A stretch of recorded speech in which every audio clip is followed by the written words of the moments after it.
Hai sahabat kelas pintar, perkenalkan saya Maulida, guru IPA terpadu dari kelas pintar.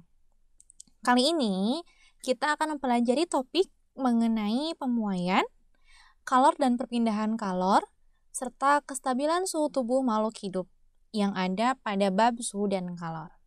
Nah, sebelum kita mempelajari lebih jauh apa itu pemuaian, apa itu kalor dan perpindahan kalor itu bagaimana, lalu seperti apa sih kestabilan suhu tubuh pada makhluk hidup, kita akan membahas mengenai tujuan pembelajaran dan konsep pembelajaran. Tujuan pembelajaran. Pertama, peserta didik mampu memahami konsep dari pemuaian. Lalu kemudian peserta didik mampu mengetahui dan memahami apa itu kalor dan bagaimana itu kapasitas kalor. Lalu peserta didik mampu memahami konsep perpindahan kalor. Sedangkan konsep pembelajaran pada pertemuan kita kali ini didahului dengan pendahuluan. Lalu kemudian kita akan membahas mengenai pemuaian. Apa itu pemuaian? Seperti apa itu pemuaian? Lalu kita juga akan membahas mengenai kalor dan kapasitas kalor. Kita juga akan mempelajari dan membahas seperti apa itu perpindahan kalor, bagaimana cara kalor berpindah gitu ya. Lalu kita juga akan membahas mengenai kestabilan suhu tubuh pada makhluk hidup. Dan di akhir pertemuan kita akan merangkum materi yang telah kita pelajari bersama-sama. Oke. Dalam kehidupan sehari-hari tentunya kita sering melihat suatu benda yang mana benda tersebut memiliki suhu. Ya, suatu benda yang memiliki suhu tentunya dia akan mengalami pemuaian. Ya. Nah, contoh dalam kehidupan sehari-hari yang mungkin tanpa kita sadari dia mengalami pemuaian. Pertama, terkadang kita bisa nih melihat atau terkadang kita juga pernah melihat suatu gelas yang diisi air panas, lalu gelas tersebut pecah. Atau mungkin kita sering memasak air hingga air tersebut mendidih. Atau kita pernah melihat seseorang yang memasang kabel listrik dengan ukuran yang lebih panjang dari yang seharusnya, gitu ya. Atau bahkan kita mungkin pernah melihat seseorang yang memasang rel kereta api dan dia memberikan jarak antara satu rel dengan rel yang lain, gitu ya. Nah, contoh-contoh tersebut adalah contoh-contoh di mana benda-benda tersebut dapat mengalami yang namanya pemuaian, gitu ya. Nah, pemuaian ini dapat terjadi pada benda karena benda tersebut menerima kalor atau menerima panas, gitu ya. Nah, benda-benda yang memiliki suhu yang dapat mengalami yang namanya pemuaian ini terjadi pada benda baik itu benda padat, benda cair ataupun gas, ya. Nah, tetapi sebenarnya tahukah kamu apa itu pemuaian? Seperti apa pemuaian gitu ya? Nah, bagaimana pemuaian ini dapat terjadi? Nah, kita akan bahas lebih lanjut. Tetapi sebelum kita memahami pemahaman pemuaian lebih luas, kita harus tahu dulu nih sebenarnya apa sih itu definisi dari pemuaian. Oke, definisi dari pemuaian. Pemuaian merupakan bertambahnya ukuran benda yang terjadi karena benda tersebut mengalami kenaikan suhu. Gitu ya. Besarnya pemuaian zat ini sangat bergantung pada ukuran benda mula-mula. Gitu ya, ukuran awal benda. Lalu itu tuh sangat bergantung untuk benda tersebut mengalami pemuaian. Gitu ya. Nah, selain ukuran benda tersebut yang mula-mula, ternyata pemuaian juga bergantung pada yang namanya kenaikan suhu. Nah, pemuaian ini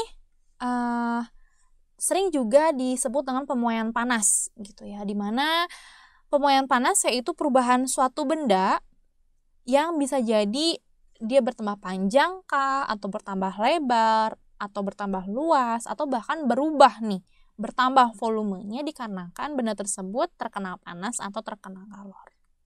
Efeknya, pemuaian tersebut dapat bermanfaat dalam suatu pengembangan di berbagai ilmu dan juga teknologi, gitu ya. Jadi meskipun benda tersebut mengalami pemuaian, tetapi pemuaian tersebut juga ada manfaatnya. Nah, pemuaian untuk setiap benda ini berbeda, bergantung pada suhu di sekitar kita, suhu di lingkungan kita, dan juga bergantung pada koefisien muai bendanya, gitu ya. Nah, benda-benda ini ketika dia memiliki suhu, ketika dia mengalami kenaikan suhu, dia dapat mengalami yang namanya pemuaian. Nah, benda-benda yang dapat mengalami pemuaian ini ada benda padat atau biasa disebut juga zat padat, zat cair ataupun gas. Itu pun gas juga bisa mengalami yang namanya pemuaian. Nah, kita akan bahas satu persatu mengenai pemuaian zat padat, zat gas, dan zat cair. Oke, yang pertama ada pemuaian zat padat. Pemuaian zat padat adalah jenis pemuaian yang terjadi pada suatu benda padat. Contohnya, mungkin kita pernah melihat, misalkan ayah kita membangun rumah dan membuat ukuran jendela. Lalu ayah kita memesan bingkai jendela pada pembuat bingkai jendela. Gitu. Nah, terkadang pemasangan bingkai jendela ini tidak pas dengan ukuran jendela yang seharusnya. Mengapa? Karena bingkai ini dapat mengalami yang namanya pemuaian, gitu ya, bertambahnya ukuran sehingga pemasangannya tidak selalu pas. Atau mungkin kita pernah melihat seseorang yang memasang kabel listrik pada sutet. Gitu. Biasanya dia tidak memasang kabel itu dengan ukuran pas. Artinya ukuran kabel yang dipasang ini biasanya dia dipasang tidak begitu ketat gitu ya. Biasanya dia dipasang lebih agak longgar gitu ya. Mengapa? Karena kabel listrik ini juga bisa mengalami yang namanya pemuaian. Atau mungkin bahkan pada pemasangan rel kereta api. Biasanya antara satu rel dengan rel yang lain dia diberi jeda atau diberi space.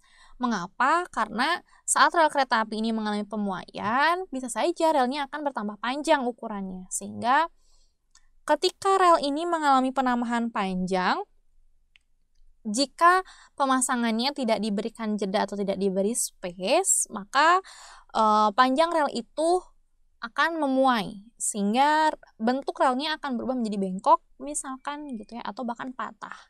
Nah, dikhawatirkan agar tidak patah dan tidak bengkok, maka pemasangan rel ini dipasang dengan pemberian jeda gitu ya. Nah, pemuaian pada zat padat ini terdiri dari pemuaian panjang, pemuaian luas, dan pemuaian volume gitu ya. Dan kita akan bahas satu persatu. Yang pertama ada pemuaian panjang. Pemuaian panjang adalah bertambahnya ukuran panjang suatu benda karena benda tersebut menerima kalor atau menerima panas. Contohnya, misalkan ketika kita memiliki kawat yang panjang. Nah, ketika kawat tersebut dipanaskan atau mengalami kenaikan suhu, maka kawat tersebut akan menerima panas, akan menerima kalor, sehingga kawat tersebut mengalami pertambahan panjang. Mungkin tidak terlihat oleh mata kita ya, tetapi sejujurnya kawat tersebut mengalami pertambahan panjang. Gitu ya. Nah, pemuaian panjang yang terjadi pada suatu benda ini dipengaruhi oleh beberapa faktor, gitu ya. Misalkan faktor yang pertama adalah panjang mula-mula benda, gitu, panjang awal suatu benda. Lalu ada koefisien muai panjang benda dan dipengaruhi juga oleh suhu, gitu ya, oleh perubahan suhunya. Nah, pemuaian panjang ini nilai lebar dan tebalnya sangat kecil, gitu ya, sehingga lebar dan tebalnya ini dianggap tidak ada atau bisa kita abaikan, sehingga ya yang kita ukur hanya ukuran panjangnya saja, gitu. Koefisien muai panjang adalah bilangan yang menunjukkan pertambahan panjang suatu benda tiap satu satuan panjang jika suhunya dinaikkan 1 derajat Celcius. Jadi, ketika benda tersebut dinaikkan suhunya sebesar 1 derajat Celcius, gitu ya, setiap satuan panjang atau 1 meter kah, 1 sentimeter kah, maka dia mengalami pertambahan panjang gitu ya. Dan kita membutuhkan yang namanya koefisien muai panjang ini. Nah, secara matematis, untuk pemuaian panjang ini dapat kita hitung nilainya dengan menggunakan persamaan delta L sama dengan L0 dikali A delta T. Ya. Nah, Atau bisa juga kita menggunakan persamaan L sama dengan L0 dikali 1 ditambah A delta T. Jika kita perhatikan gambarnya, L0 ini adalah panjang mula-mula benda, gitu ya. Dan L adalah panjang akhir, dan delta L ini adalah pertambahan panjang bendanya. Jadi L0 itu adalah panjang benda sebelum mengalami pemuaian. Gitu. Dan L adalah panjang benda setelah mengalami pemuaian. Nah, ini dia. L-nya panjang akhir, L0-nya panjang awal, delta L adalah pertambahan panjang saat benda mengalami pemuaian, di mana alfa adalah koefisien muai panjang benda, dan delta T adalah kenaikan suhu benda saat mengalami pemuaian, gitu ya. Nah, koefisien muai panjang ini untuk setiap benda berbeda nilainya ya. Itu untuk pemuaian panjang. Lalu kemudian kita akan membahas mengenai pemuaian luas. Oke. Pemuaian luas merupakan pertambahan ukuran luas suatu benda karena benda tersebut mengalami kenaikan suhu dan menerima kalor, gitu ya, menerima panas. Nah, contohnya seperti yang tadi saya singgung ketika kita melihat seseorang memasang bingkai jendela, gitu. Biasanya dia memasang bingkai jendela dengan ukuran yang tidak pas, gitu ya, tidak tepat, gitu. Artinya ukurannya biasanya lebih kecil daripada ukuran jendela yang seharusnya, karena bisa jadi bingkai jendela ini akan mengalami pemuaian saat dia mengalami kenaikan suhu, ya. Nah, pemuaian luas ini terjadi pada benda yang memiliki ukuran panjang dan lebar, sedangkan tebalnya ini ukurannya begitu kecil sehingga tebalnya bisa kita abaikan, gitu ya. Nah, saat benda tersebut dipanaskan, gerakan atom-atom pada benda tersebut memiliki dua arah, yaitu arah panjang dan lebar, sehingga benda tersebut mengalami pemuaian luas, gitu ya. Faktor yang mempengaruhi pemuaian luas ini yaitu luas awal benda, lalu ada koefisien muai luasnya, dan ada juga perubahan suhu. Nah, perlu sahabat kelas pintar ketahui bahwa ternyata nilai koefisien muai luas ini sama dengan 2 kali nilai koefisien muai panjang, gitu ya. Nah, dapat kita tuliskan secara matematis pemuaian luas ini dengan persamaan A sama dengan A0 dikali delta A, di mana delta A ini bisa kita hitung dengan persamaan A0 dikali beta dikali delta T. Atau bisa juga dicari dengan A0 dikali 2 alfa dikali delta T. Ya. Nah, ini keterangannya, di mana A0 adalah luas mula-mula benda sebelum mengalami pemuaian, A adalah luas akhir benda setelah mengalami pemuaian, delta adalah pertambahan luas benda saat mengalami pemuaian, dan beta adalah koefisien muai zat bendanya. Ya, koefisien muai luas zat benda, di mana koefisien muai luas ini ternyata nilainya 2 kali dari nilai koefisien muai panjang, gitu, sehingga beta sama dengan 2 alfa. Ya, dan delta T adalah kenaikan suhu. Nah, itu untuk pemuaian luas. Lalu kemudian ada pemuaian volume. Nah, pemuaian volume merupakan pertambahan ukuran volume suatu benda karena benda tersebut mengalami kenaikan suhu dan mengalami penerimaan kalor, gitu ya, atau benda tersebut menerima kalor. Nah, mengapa perubahan suhu selalu ada pada pemuaian? Karena lagi-lagi saya ingatkan bahwa ternyata pemuaian ini terjadi akibat adanya perubahan suhu, gitu ya, adanya kenaikan suhu suatu benda, maka benda tersebut mengalami pemuaian, gitu ya. Nah, faktor yang mempengaruhi benda mengalami pemuaian volume ini adalah volume awal benda sama dengan pemuaian panjang dan luas, ya.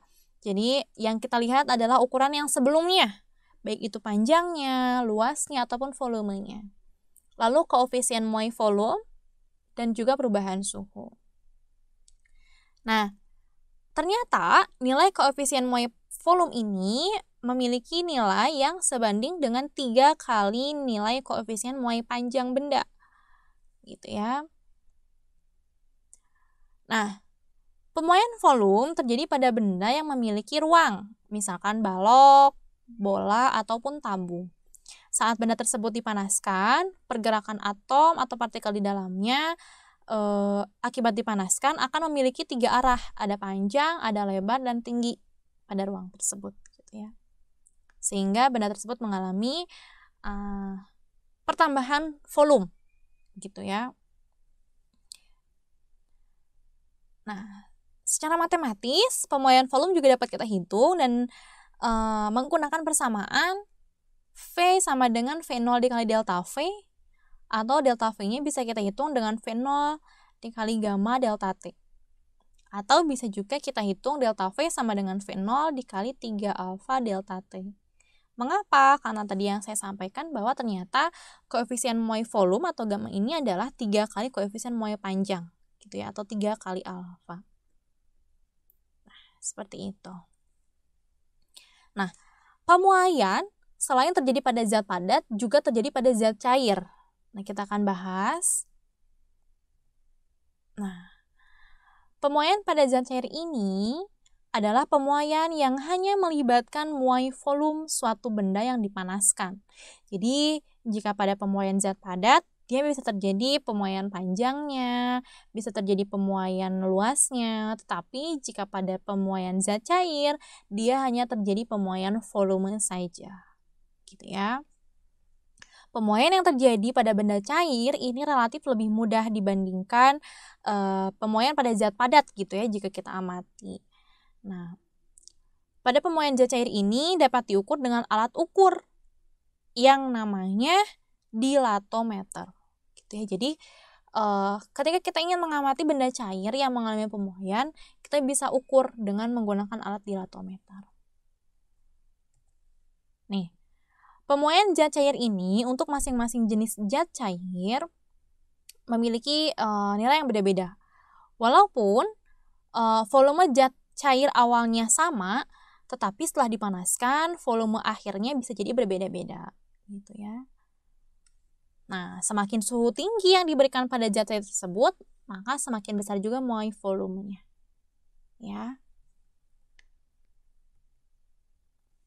Sama halnya dengan pemuaian pada zat padat, ternyata pemuaian pada zat cair ini juga bisa ditulis atau bisa kita hitung dengan menggunakan persamaan V sama dengan V0 ditambah delta V, di mana delta V-nya adalah V0 gamma delta T. Atau bisa juga kita hitung delta V-nya sama dengan V0 dikali 3 alfa dikali delta T. Nah, kok persamaannya sama gitu ya? Kok rumusnya sama dengan pemuaian volume pada zat padat? Iya. Mengapa? Karena pada zat cair ini yang terjadi hanya pemuaian volume. Dia tidak mengalami pemuaian panjang dan dia tidak mengalami pemuaian luas gitu, sehingga persamaan yang digunakan untuk menentukan pemuaian pada zat cair ini sama dengan pemuaian volume pada zat padat, gitu ya. Nah, pada benda cair saat suhu dinaikkan maka dapat terjadi pemuaian. Sedangkan pada saat suhu diturunkan, dia akan mengalami penyusutan. Tetapi tidak terjadi pada air. Nah, mengapa? Saat air dipanaskan dari suhu 0 ke 4, justru dia mengalami penyusutan. Jadi saat suhunya dinaikkan, air itu tidak mengalami pemuaian, melainkan mengalami penyusutan. Dan sebaliknya, ketika suhunya diturunkan, maka air ini tidak mengalami penyusutan, melainkan mengalami pemuaian, gitu ya. Sehingga peristiwa tersebut dinamakan dengan peristiwa anomali air, di mana anomali air ini dapat diartikan bahwa pengecualian yang dapat dialami oleh zat cair ketika didinginkan atau ketika dipanaskan, gitu ya. Nah, anomali air ini juga dapat diamati melalui grafik. Nah, ini grafiknya. Sehingga air ini berbeda dengan zat cair yang lain, gitu ya. Ketika zat cair yang lain suhunya dinaikkan, dia mengalami pemuaian, tetapi kalau air dia mengalami penyusutan. Dan begitupun sebaliknya, ketika zat cair yang lain suhunya diturunkan mengalami penyusutan, tetapi air dia malah mengalami pemuaian. Ya, seperti itu. Oke, lalu kemudian ada pemuaian pada gas atau pemuaian zat gas, ya. Gas juga ternyata mengalami pemuaian ya, sahabat gas pintar. Tidak hanya pada zat padat dan zat cair saja, tetapi gas juga mengalami yang namanya pemuaian. Nah, pemuaian pada gas ini ditentukan oleh satu variabel, yaitu tekanan. Ya. Variabel yang sangat menentukan pemuaian zat gas adalah tekanan. Di mana besarnya pemuaian gas saat tekanan tetap, artinya ketika tekanannya tidak berubah, maka yang berubah adalah volumenya. Dan dapat kita hitung dengan persamaan. Vt sama dengan V0 dikali 1 ditambah 1/273 delta T. Atau di saat volumenya tetap, artinya volumenya tidak berubah, maka yang berubah adalah tekanannya. Dan kita menggunakan persamaan PT sama dengan P0 dikali 1 ditambah 1/273 delta T. Gitu ya. Nah, ini untuk keterangannya. Jadi V0 adalah volume awal suatu benda atau volume awal gas tersebut. Vt-nya adalah volume akhir gas tersebut. P-nya adalah tekanan awal, P0 adalah tekanan awal gas tersebut, dan Pt adalah tekanan akhir pada gasnya, gitu ya. Nah, ini untuk pemuaian pada zat gas.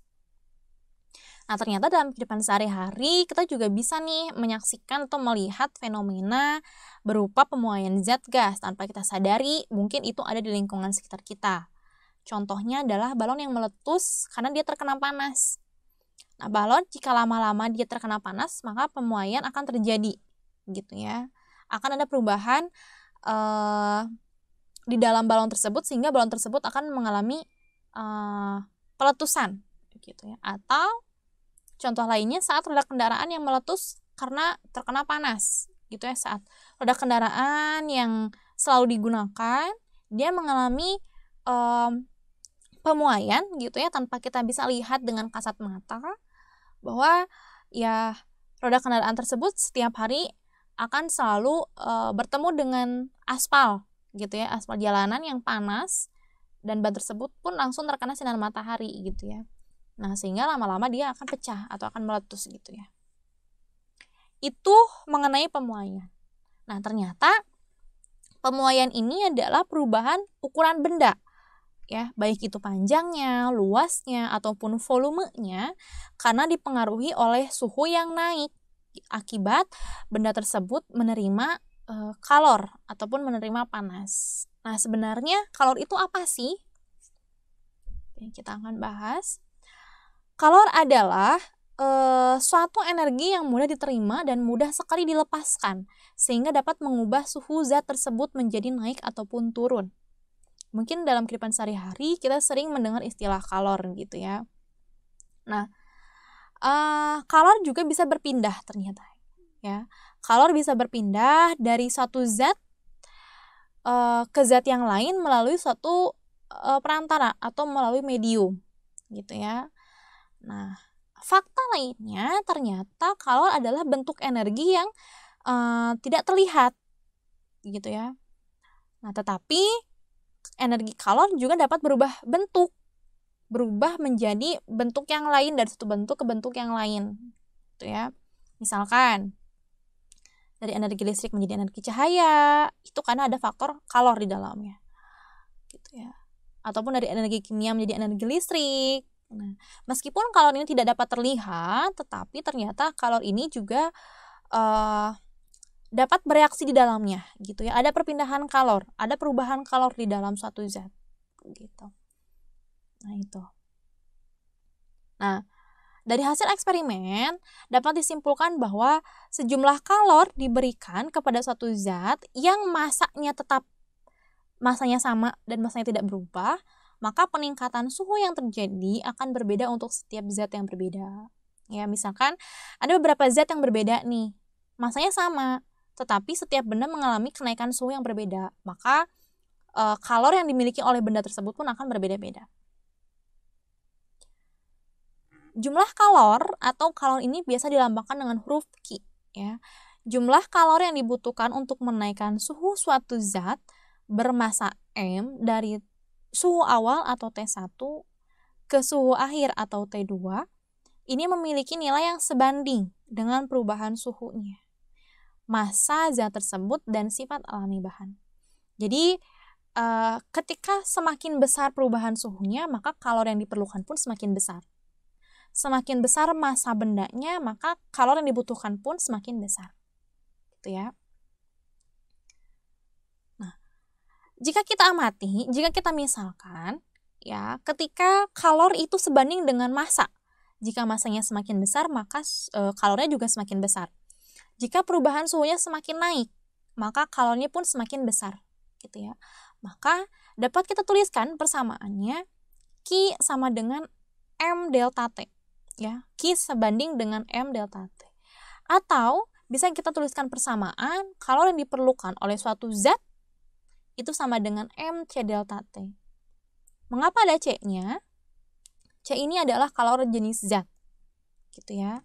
Dimana ketika kita asumsikan M-nya 1, delta T-nya 1, maka kalor ini sama dengan kalor jenis zat-nya, gitu ya. Apa sih itu kalor jenis? Nah, kalor jenis zat adalah jumlah kalor yang dibutuhkan oleh suatu benda untuk menaikkan suhu 1 kg suatu zat tersebut sebesar 1 derajat Celcius. Gitu ya. Jadi, kalor jenis adalah jumlah kalor yang dibutuhkan untuk menaikkan suhu sebesar 1 derajat Celcius sebesar massa 1 kg. Ya. Nah, dari persamaan Q sama dengan MC delta T, kita juga bisa menentukan rumus atau menentukan persamaan untuk mencari kalor jenis. Di mana kalor jenisnya ini bisa kita cari atau bisa kita hitung dengan Q sama dengan C sama dengan Q per M delta T. Gitu. Jadi C-nya adalah kalor jenis, Q-nya adalah kalor yang diperlukan suatu benda, M-nya adalah massa, dan delta T-nya adalah suhu. Ya. Kita tinggal bisa membolak-balikan rumus gitu ya, mengolah-olah rumus. Gimana kalau kita mencari persamaan untuk kalor yang diperlukan, bagaimana kita ingin mencari kalor jenis suatu benda gitu, kita bisa menggunakan persamaan atau rumus yang sama. Dimana untuk satuan kalor jenis adalah Joule per kilogram Kelvin. Nah, itu ya. Nah, setiap zat ini memiliki kalor jenis yang berbeda-beda ya, sahabat kelas pintar. Nah, sama halnya dengan air. Ternyata air ini memiliki kalor jenis yang cukup tinggi. Gitu ya. Air memiliki kalor jenis yang tinggi. Sehingga ketika air memiliki kalor jenis yang tinggi, dapat mengakibatkan menyerap sejumlah besar panas untuk kenaikan suhu yang kecil. Saat suhu airnya naiknya kecil, maka dia tetap bisa menyerap kalor atau menyerap panas yang cukup besar. Lalu digunakan juga sebagai alat pendingin, gitu ya.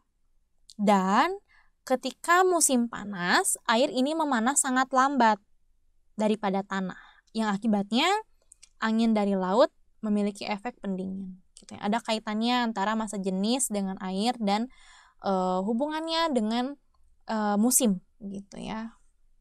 Karena akibat dari kalor jenis air yang cukup tinggi. Seperti itu. Nah, berbicara mengenai kalor dan kalor jenis, ternyata ada istilah lain yang disebut dengan kapasitas kalor. Nah, berdasarkan penelitian didapatkan bahwa bila kalor diberikan pada dua benda yang berbeda, maka akan menghasilkan suhu yang berbeda juga nih. Nah, kapasitas kalor adalah jumlah kalor yang diperlukan untuk menaikkan suhu benda sebesar 1 derajat Celcius. Jadi, kalor-kalor yang kita perlukan untuk menaikkan suhu suatu benda sebesar 1 derajat Celcius atau 1 derajat Kelvin itu dinamakan dengan kapasitas kalor. Gitu ya. Nah, kapasitas kalor juga bisa kita hitung dengan menggunakan persamaan C besar sama dengan M dikali C kecil. Di mana C besar adalah kapasitas kalor dengan satuan Joule per Kelvin atau Joule per Joule per derajat Celcius atau kalori per derajat Celcius. Di mana M-nya adalah massa bendanya dan C adalah kalor jenis zatnya. Oke, selain dari kalor jenis, kapasitas kalor, kita juga ada istilah yang namanya asas Black. Gitu ya.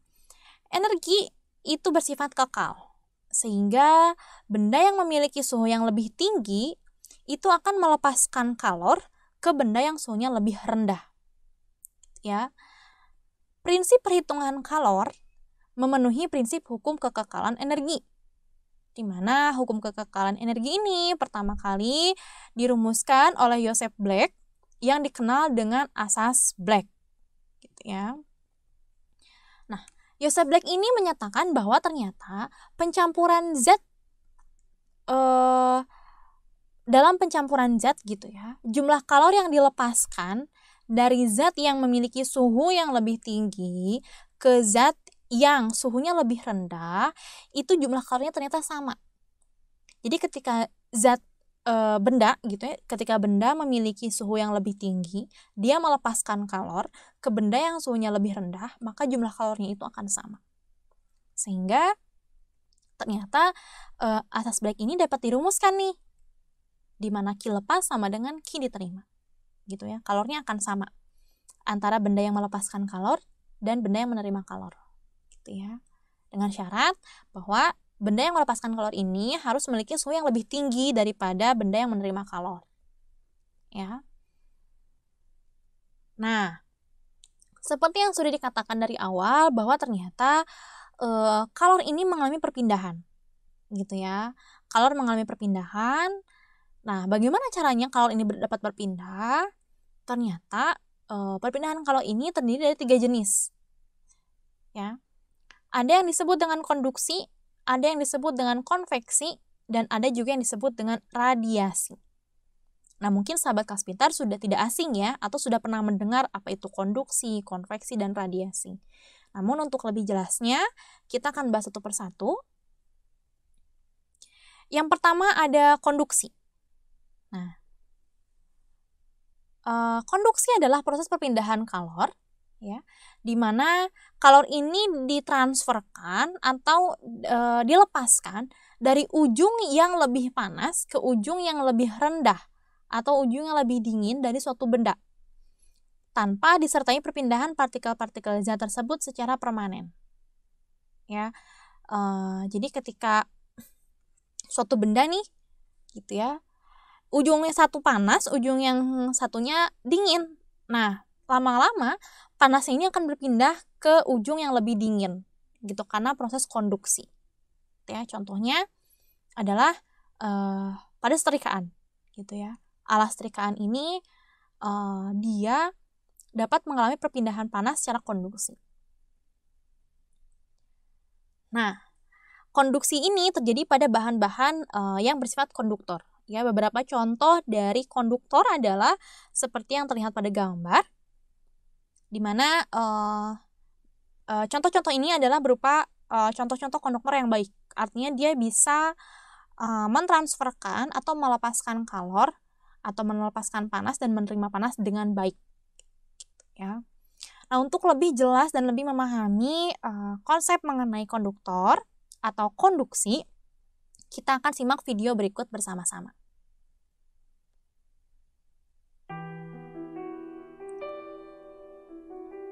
Di sini kita bisa melihat bahwa beberapa siswa berdiri dalam antrian. Guru ingin memberikan coklat ke siswa pertama hingga siswa terakhir tanpa mengubah posisinya.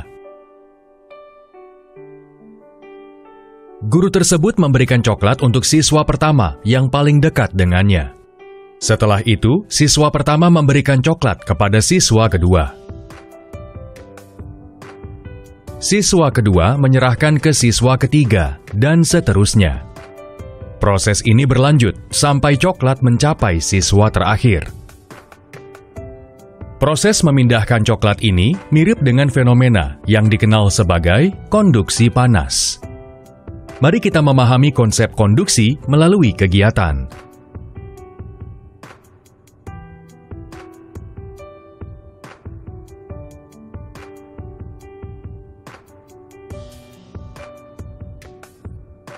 Ambil batang logam. Letakkan beberapa tetes lilin pada posisi yang berbeda di atasnya. Sekarang, tempelkan bagian kepala paku pada tetesan lilin pada posisi yang berbeda. Sekarang, balikkan batang logam dan tempatkan pada statif agar semua paku menggantung ke bawah. Lalu, bawa api yang menyala dari pembakar bunsen ke ujung batang besi. Tunggu beberapa menit. Apa yang kamu amati? Ya, kami mengamati pada waktu tertentu paku yang terdekat dengan api jatuh. Setelah itu, paku kedua jatuh. Proses ini terus berlanjut sampai paku terakhir jatuh ke bawah. Apakah kamu tahu bagaimana ini terjadi? Ketika api pembakar bunsen ditempatkan dekat ujung batang, atom-atom dari ujung terdekat api mendapat energi panas dari api dan mulai menggetarkan posisi paku. Atom bergetar hingga bertabrakan dengan atom di sebelahnya dan mentransfer energi mereka. Semakin lama, energi atom meningkat. Energi panas ditransfer dari ujung paling panas ke ujung paling dingin. Proses transfer panas dari satu atom ke yang lain tanpa perpindahan dikenal sebagai konduksi. Ada dua kondisi untuk transfer panas ke benda lain. Dua benda harus berhubungan satu sama lain. Harus ada perbedaan suhu di antara kedua benda ini. Contoh konduksi. Apa yang terjadi jika kita terus memegang balok es dalam genggaman kita? Es akan mulai mencair setelah beberapa waktu, dan kita merasa dingin. Dapatkah kamu mencari tahu alasannya? Hal ini karena panas dari telapak tangannya akan dipindahkan ke es melalui konduksi.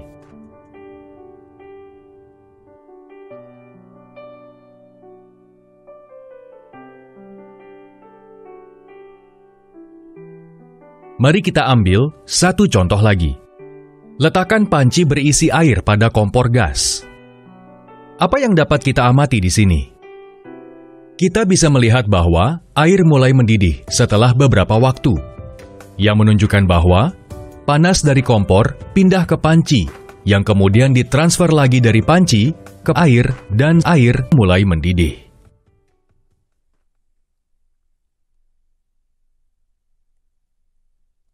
Nah, itu tadi adalah video mengenai contoh dari konduksi. Nah, sekarang kita akan membahas mengenai konveksi, ya. Konveksi adalah perpindahan kalor dalam fluida atau bisa juga disebut dengan zat cair dari suhu yang lebih tinggi ke suhu yang lebih rendah karena pergerakan fluida itu sendiri, ya. Perpindahan konveksi ini terjadi pada cairan dan gas, gitu ya. Nah, contohnya misalkan saat kita memasak air gitu ya, air tersebut akan mendidih, itu adalah salah satu contoh dari peristiwa konveksi. Perpindahan kalor secara konveksi, ya, perpindahan kalor secara konveksi ini disertai dengan perpindahan partikel sehingga tidak mungkin terjadi pada zat padat. Nah, lain dengan konduksi yang tadi ya, konduksi ini biasanya terjadi pada zat padat. Ketika ada perpindahan kalor dari ujung suatu benda yang lebih panas ke ujung benda yang lebih dingin, kalornya akan ikut berpindah, tetapi atom-atom atau partikel yang di dalamnya tidak ikut berpindah. Nah, sedangkan konveksi, ketika ada perpindahan kalor, maka perpindahan partikel atau perpindahan atom di dalam zat tersebut pun ikut berpindah. Gitu ya. Nah, peristiwa konveksi dapat terjadi karena adanya perbedaan massa jenis akibat pemanasan. Nah, massa jenis benda yang dingin itu lebih besar dibandingkan dengan massa jenis benda yang panas, gitu ya. Nah, angin laut dan angin darat di daerah pesisir itu disebabkan karena adanya arus konveksi, gitu ya, karena ada perbedaan massa jenis, gitu ya. Nah, untuk lebih memahami mengenai konveksi ini, kita akan saksikan video berikut bersama-sama.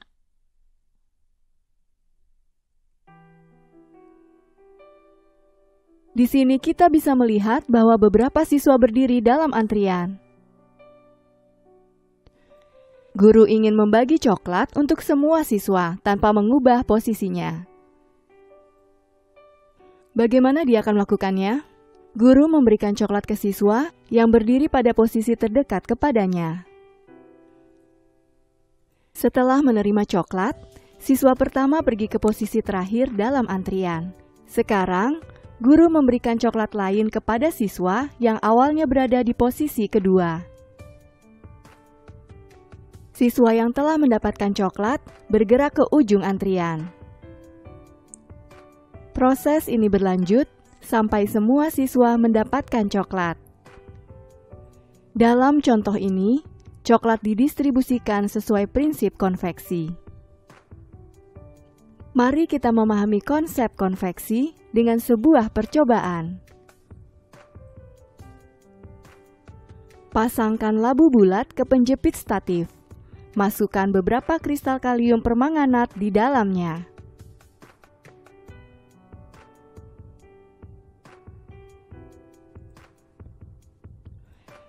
Sekarang, tuangkan air secara perlahan ke dalam botol agar tidak terlalu merubah posisi kristal kalium permanganat.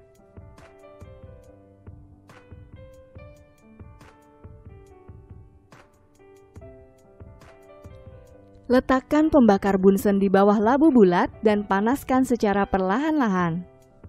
Ketika air di bagian bawah dari botol mendapat panas, volume air meningkat.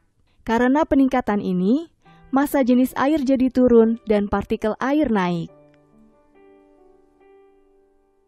Hal ini dapat diamati dengan melihat pergerakan jalur warna ungu dari kristal kalium permanganat. Ketika molekul air panas bergerak ke atas, daerah dengan tekanan yang rendah akan terbentuk di dekat bagian bawah dari labu bulat. Molekul air yang lebih dingin pada permukaan air bergerak ke bawah untuk mengisi daerah ini. Hal ini dapat diamati lagi jalur warna ungu dari kristal kalium permanganat. Setelah beberapa menit, semua kristal kalium permanganat telah larut dalam air dan memberikan warna ungu yang jelas. Proses pergerakan molekul-molekul dalam air ini disebut arus konveksi. Arus ini terus melaju dalam labu bulat sampai seluruh air mendapat panas secara merata. Konveksi adalah proses di mana transfer panas dari satu tempat ke yang lain oleh gerakan sebenarnya dari partikel-partikel medium. Konveksi dimungkinkan hanya dalam cairan dan gas, karena molekul mereka bebas untuk bergerak dari satu tempat ke yang lain.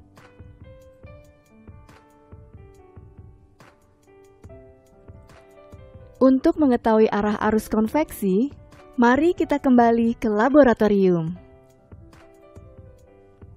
Di sini, dua siswa melakukan percobaan dengan mengambil lilin yang dibungkus dalam jaring logam, dimasukkan dalam tabung reaksi dan diisi dengan air.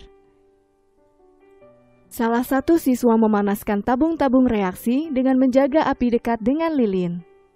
Sementara itu, siswa lain memanaskan tabung reaksi dengan memiringkan tabung dan menjaga api tetap berada di atas posisi lilin. Lilin pada siswa yang memanaskan tabung reaksi dengan menjaga lilin dekat dengan api, lilin mencair dengan cepat dibandingkan dengan siswa lain yang memanaskan tabung reaksi dengan menjaga api berada di atas posisi lilin. Hal ini terjadi karena arus konveksi bergerak ke arah atas dan tidak dapat mencapai lilin yang terletak di bagian bawah tabung reaksi.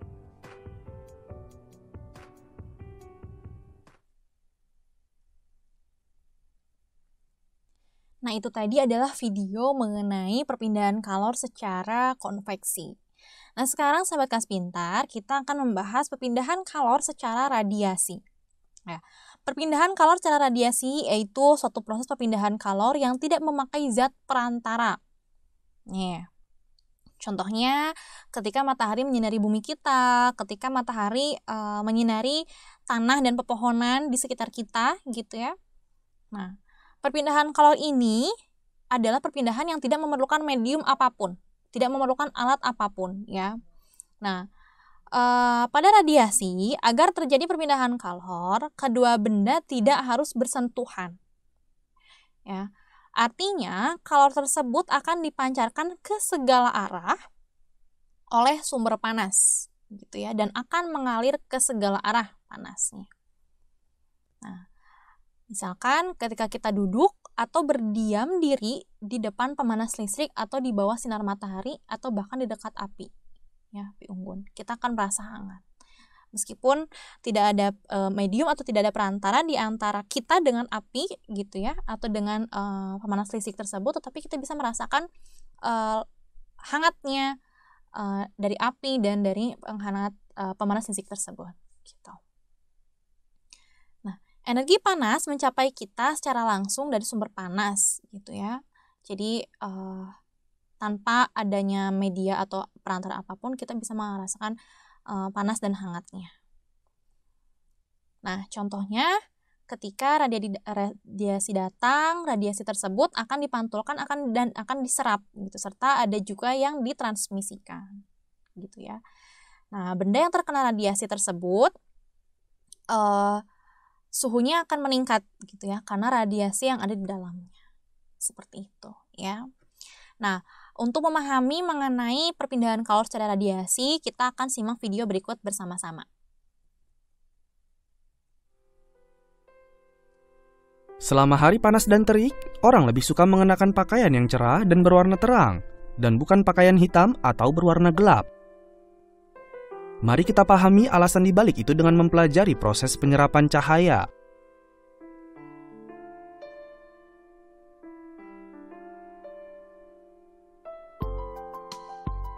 Untuk percobaan ini, kita akan membutuhkan 2 toples kaca, kertas perak, 2 buah termometer, cat hitam, kuas cat, 1 teko air, dan bohlam.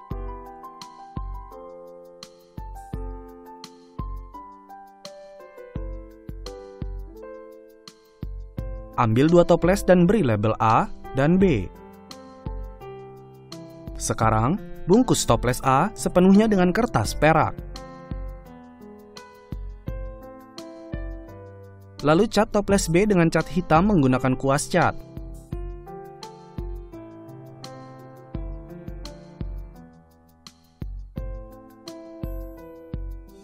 Sekarang isi setiap toples dengan air. Sekarang tusuk sebuah lubang di tengah tutup setiap toples.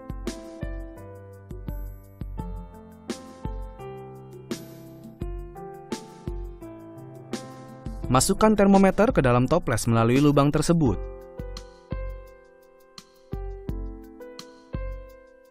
Catat suhu awal air di setiap toples. Sekarang, tempatkan lampu bohlam di atas meja tepat di antara kedua toples. Letakkan 2 toples dekat dengan bohlam yang menyala. Sekali lagi, perhatikan suhu air di setiap toples setelah 30 menit.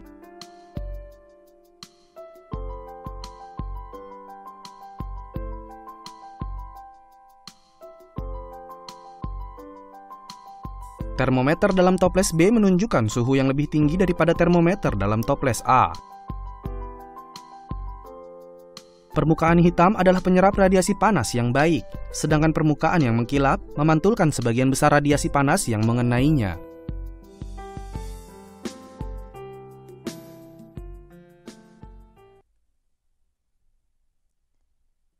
Nah, itu tadi adalah mengenai perpindahan kalor ya, sahabat Kas Pintar. Jadi, perpindahan kalor ini bisa terjadi secara konduksi, konveksi, dan radiasi. Nah, berbicara mengenai perpindahan kalor, kita juga akan membahas mengenai kestabilan suhu tubuh pada makhluk hidup. Nah, jadi bukan hanya benda-benda saja yang bisa mengalami perpindahan kalor gitu ya, tetapi makhluk hidup juga bisa nih. Suhu makhluk hidup ini memiliki ketentuan batas tertentu. Ya, jika melebihi ketentuan batas tertentu, maka akan terjadi kestabilan yang terganggu gitu ya. Kestabilan suhu tubuh pada makhluk tersebut akan terganggu. Nah, selain itu, apabila suhu mencapai suhu yang lebih atau bahkan kurang, maka yang terjadi adalah makhluk hidup tersebut tidak dapat berjalan normal suhunya gitu ya, sehingga bisa merasakan sakit atau terganggu gitu. Nah, pengaturan suhu dalam tubuh makhluk hidup ini dalam kisaran yang membuat sel-sel tetap berfungsi secara efisien itu disebut dengan termoregulasi gitu ya. Jadi ketika kita bisa menjaga keseimbangan suhu itu disebut dengan termoregulasi. Ya. Termoregulasi adalah kemampuan untuk menjaga dan mempertahankan suhu tubuh agar tetap seimbang. Gitu ya. Nah, termoregulasi ini terjadi pada hewan dan manusia. Gitu ya. Nah, termoregulasi pada hewan ini terjadi pada hewan ektoterm maupun hewan endoterm. Gitu ya, dengan beberapa cara. Apa aja caranya? Pertama, penyesuaian laju pertukaran panas antara hewan dan sekelilingnya. Lalu, pendinginan tubuh melalui evaporasi cairan tubuh, respons perilaku, dan pengubah laju produksi panas dari proses metabolisme tubuh. Nah, apa sih hewan ektoterm dan hewan endoterm? Nanti kita akan bahas. Nah, selain pada hewan, ternyata termoregulasi juga terjadi pada manusia. Manusia dapat mempertahankan suhu tubuhnya yang diatur oleh hipotalamus, ya, yang diatur oleh hipotalamus di dalam otak. Nah, hipotalamus ini dapat memonitor suhu darah yang melewatinya dan juga menerima informasi mengenai perubahan suhu di dalam tubuh manusia tersebut, gitu ya, dari reseptor suhu pada kulit. Gitu. Yang akan terjadi ketika suhu tubuh naik adalah arteri pada kulit melebar, aktivitas kelenjar keringat meningkat, bernafas dalam tempo yang cepat, dan tingkat metabolisme tubuh menurun. Gitu ya, saat suhu tubuh kita naik. Tetapi saat suhu tubuh kita turun, apa yang terjadi? Nah, saat suhu tubuh menurun, arteri ini menyempit, kelenjar keringat menjadi kurang aktif, dan laju metabolisme tubuh juga semakin meningkat. Nah, ya. Dengan kemampuan termoregulasi, suhu manusia dapat diatur sehingga konstan atau tetap gitu ya, dalam keadaan seimbang. Nah, dalam kisaran suhu optimal meskipun suhu pada lingkungan berubah-ubah. Jadi, meskipun suhu di lingkungan sekitar kita berubah-ubah, tetapi dengan cara termoregulasi, kita bisa mempertahankan suhu tubuh kita supaya tetap seimbang dengan lingkungan. Nah, ada juga yang namanya perpindahan panas hewan dan lingkungannya. Nah, perpindahan panas yang terjadi antara hewan dan lingkungan terjadi melalui 4 proses ya. Ada secara konduksi, konveksi, radiasi, dan evaporasi. Nah, perpindahan panas secara konduksi ini bagaimana? Terjadi melalui gerakan termal antara molekul lingkungan dengan molekul permukaan tubuh hewannya. Sedangkan secara konveksi terjadi melalui pergerakan udara yang melewati permukaan tubuh hewan tersebut. Lalu secara radiasi, ini terjadi melalui pancaran suatu benda yang panas kemudian diserap oleh tubuh hewan tersebut. Sedangkan secara evaporasi atau penguapan, ini adalah proses perpindahan panas karena kehilangan panas dari permukaan cairan dan berubah menjadi gas, gitu ya. Nah, lalu bagaimana cara perolehan panas pada hewan? Nah, hewan memiliki sumber utama panas dalam tubuhnya yang dibedakan menjadi 2, yaitu hewan ektoterm dan hewan endoterm, gitu ya, hewan ini. Hewan ektoterm adalah hewan yang berdarah dingin. Nah, suhu tubuhnya berubah-ubah sesuai dengan suhu di lingkungannya. Contohnya adalah amfibi, ikan, dan reptil. Sedangkan hewan endoterm adalah hewan yang berdarah panas, yang dimana suhu tubuhnya tetap tidak berubah dan mendapatkan panas dari metabolisme tubuhnya sendiri. Contohnya adalah mamalia, burung, dan sejumlah serangga. Ya. Kita masuk ke uji kemampuan untuk melatih kemampuan sahabat-sahabat kelas pintar mengenai materi yang telah kita pelajari. Oke. Yang pertama, sepotong tembaga yang masanya 5 kg, suhunya sebesar 20 derajat Celcius. Jika kalor jenis tembaga tersebut sebesar 390 Joule per kilogram derajat Celcius, maka kalori yang diperlukan untuk memanaskan tembaga agar suhunya menjadi 100 derajat Celcius berapa? Oke. Yang diketahui masanya 5 kg. Kalor jenisnya atau C kecilnya adalah 390. Nah, perubahan suhunya berapa? Perubahan suhunya dari 20 ke 100, berarti kita kurangi dari 100 dikurang 20 menjadi 80 derajat Celcius. Itu perubahan suhunya. Sehingga kalor yang diperlukan adalah Q sama dengan M dikali C dikali delta T, di mana M-nya 5 dikali 390 dikali 80. Sama dengan 156.000 Joule. Itu kalor yang diperlukannya, ya. Lalu kemudian, sebuah zat yang masanya 50 gram dipanaskan pada suhu sebesar 8 derajat Celcius. Jika kalor jenis zat tersebut sebesar 0,8 Joule per gram derajat Celcius, maka besar kapasitas kalor zat tersebut berapa? Oke, yang diketahuinya adalah masanya 50 gram, C kecilnya adalah 0,8 Joule per gram derajat Celcius. Gitu ya.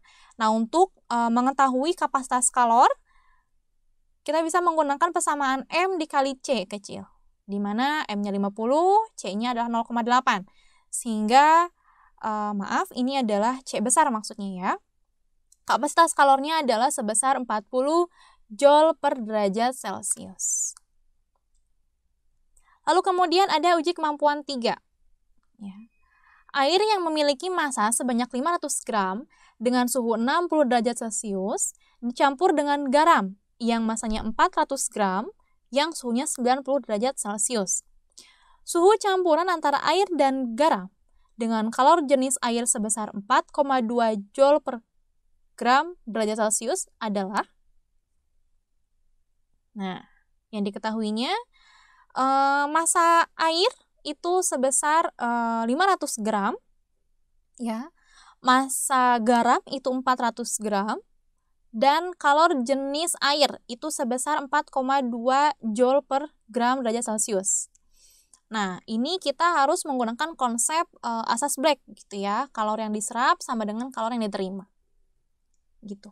Nah, yang melepaskan kalor atau yang memindahkan kalor ini adalah suhu yang paling besar, yaitu garam.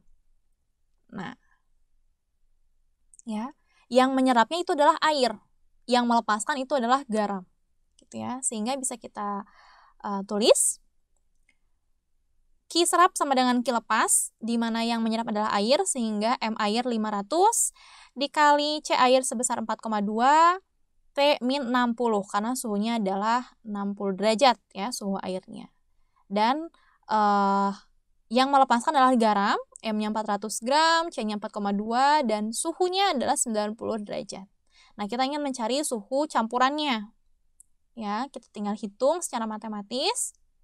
Diperolehlah T sama dengan 73 derajat Celcius. Jadi, suhu campuran itu biasanya tidak lebih dari 90 derajat Celcius. Ya. Oke, kita masuk ke rangkuman. Pemuaian merupakan bertambahnya ukuran benda yang terjadi karena adanya kenaikan suhu. Nah, kalor adalah suatu energi yang mudah diterima dan mudah sekali dilepaskan sehingga dapat mengubah suhu zat tersebut menjadi naik ataupun turun. Kalor jenis adalah jumlah kalor yang dibutuhkan untuk menaikkan suhu 1 kg suatu zat sebesar 1 derajat Celcius atau 1 Kelvin. Kapasitas kalor adalah jumlah kalor yang diperlukan untuk menaikkan suhu benda sebesar 1 derajat. Konduksi adalah proses perpindahan di mana panas ditransfer dari ujung yang lebih panas ke ujung yang lebih dingin dari suatu benda tanpa gerakan molekul yang sebenarnya. Sedangkan konveksi adalah proses perpindahan kalor di mana molekul air panas atau gas bergerak dari tempat mereka untuk melewatkan panas dari daerah yang lebih panas ke daerah yang lebih dingin. Radiasi adalah mode transfer panas yang dapat terjadi dengan tanpa media, gitu ya. Dan termoregulasi adalah kemampuan untuk menjaga dan mempertahankan suhu tubuh agar tetap seimbang. Nah, sahabat Kelas Pintar, sekian pembelajaran kita pada sesi kali ini. Dan untuk sahabat Kelas Pintar yang ingin mempelajari materi ini lebih lanjut, sahabat Kelas Pintar bisa membuka dashboard Kelas Pintar, lalu pilih kelas 7, materi pelajaran IPA terpadu, bab suhu dan kalor. Namun untuk sahabat Kas Pintar yang ingin bertanya materi ini lebih dalam lagi, sahabat Kas Pintar bisa bertanya menggunakan fitur tanya pada jam yang telah ditentukan. Sekian sesi pembelajaran pada kali ini dan kita akan bertemu pada sesi pembelajaran yang lainnya. Terima kasih atas perhatiannya dan sampai jumpa.